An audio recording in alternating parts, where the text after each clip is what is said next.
Hey everybody, Kittyanne Hudson and Ben Latocki from Production Realty here in Jackson. Welcome back for another episode of News and Brews.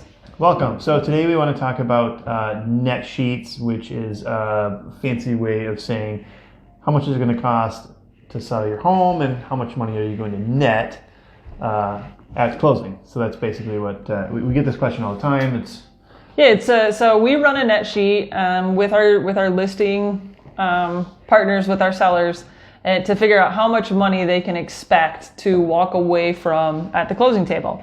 So on that net sheet, we look at a handful of different items, but in general, as a basic rule of thumb, in Jackson, it costs roughly 10% to sell your house. Yeah, so there's all kinds of costs that you incur when selling a home: title insurance, transfer tax, all kinds of stuff, commissions. And as a general rule of thumb, I tell a lot of sellers, if you just ballpark it, and this isn't true for every single case, but if you just ballpark at 10% of what you're selling the house for, you're going to be okay. It's going to be close. It's actually on the high end of your total closing cost. Yeah, it's a comfortable number, but it's an easy number as far as math goes. So if we're going to list the house at $200,000. It's probably going to cost somewhere around 15 to 20 grand to get that house to the closing table. Yeah. And now that number doesn't include mortgage payoff. So that has nothing to do with that 10% number. That mortgage payoff, what you owe on your current home, and that could be, your primary loan if you took out a home equity line of credit. If you did any sort of consolidation loans or had grant money that you used that was due after 5 years living in the home or something like that, that's not going to be included in that initial 10% that we're talking about here. Correct. So use that 10% as a general rule of thumb.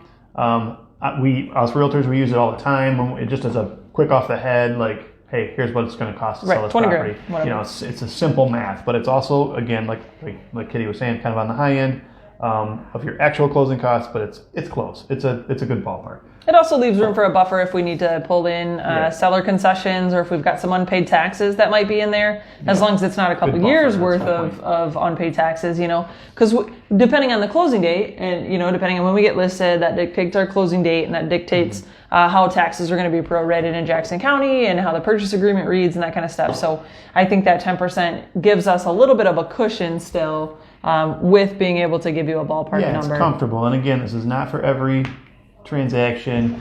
Don't call us and tell us this was wrong numbers or wrong information. It's just a ballpark. It's a ballpark. Consult with your attorney, consult with your realtor for true hardcore numbers. But we use this as a ballpark all the time. But to circle back to your payoff, surprisingly, we run into this quite a bit where homeowners don't know, or they think they know what they owe, and they're wrong. Yeah. This is very common. Can be high, can be low. Yep.